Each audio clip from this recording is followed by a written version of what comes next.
कुछ भी ना है, अगर यहाँ पे कोई शुभ ग्रह है, मान लीजिए शुक्र का ही मेष लग्न है मान लीजिए, या कोई शुभ ग्रह ही है, शुभ ग्रह बैठे हैं त्रिकोण में होके, और उनकी दशा अंतर्दशा आपके जीवन काल के बचपन में निकल गई, उसके बाद नहीं है आपके आयु खंड में, आप मध्यायु हैं, 70 वर्ष की आयु है आपकी, और शुक्र की दशा अंतर्दशा आपकी निकल गई है पहले ही बचपन में या जवानी में, और आप अभी 60 साल के हुए हैं। तो अब कैसे चेक करेंगे आप?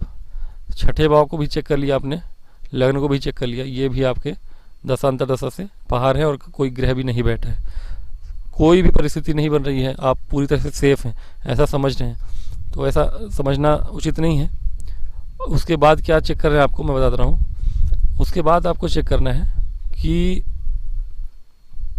आपके आत्मकारक जो हैं, आत्मकारक ग्रह को देखिए आप, आत्मकारक ग्रह को, कौन है आत्मकारक? आपकी कुंडली में जो भी ग्रह सबसे ज़्यादा डिग्री वाला होगा वही आपका आत्मकारक ग्रह है। सबसे ज़्यादा डिग्री वाला मान लीजिए कौन है? आपका बुध है, ठीक है, बुध है आपके सबसे ज़्यादा डिग्री वाले ग्रह आपकी कुंडली में, आपके लिए आत्मकारक है मान लीजिए। अब आत्मकारक से आप गिनिए, आत्मकारक से क्या गिनेंगे आप? आत्मकारक कहीं बैठे हों वहाँ से द्वितीय द्वादश देखिए, द्वितीय द्वादश आत्मकारक मान लीजिए यहाँ नवम बैठे हैं, इनसे द्वितीय देखिए, द्वादश देखिए, सप्तम देखिए, है ना, सप्तम देखिए, और अष्टम देखिए, अष्टम भाव में देखिए। तो ये चीज़ें आपको देखनी पड़ेंगी। तो ये चीज़ें देखने के बाद आप कैलकुलेट करिए कि कहीं उनकी दशा अंतर्दशा तो नहीं चल रही है।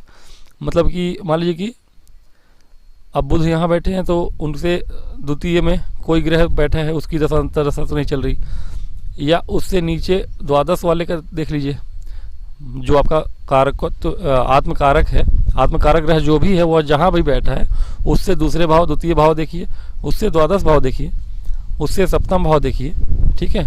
बुध यहाँ है तो सप्तम भाव, काफ़ी हवाएं चल रही हैं आज, अगर साउंड में कोई प्रॉब्लम आए तो क्षमा करिएगा, मैं छत पे ही वीडियो बना रहा था और हवाएं बहुत तीव्र गति से चल रही हैं। तो ये चीज़ें हैं।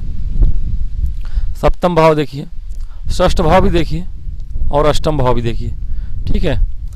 अष्टम भाव देखिए, तो ये आपको 5 भाव मिल गए, ये 1, द्वितीय, द्वादश 2, और षष्ठ 3, सप्तम 4 और अष्टम 5, ये 5 भाव देखिए। अब आत्मकारक जहाँ बैठे हैं वहाँ से 5 भाव देखिए, द्वितीय, द्वादश, षष्ठ, सप्तम, अष्टम, उनमें जो भी ग्रह बैठे हैं उनकी दशा अंतर्दशा देखिए। यदि वो मार्ग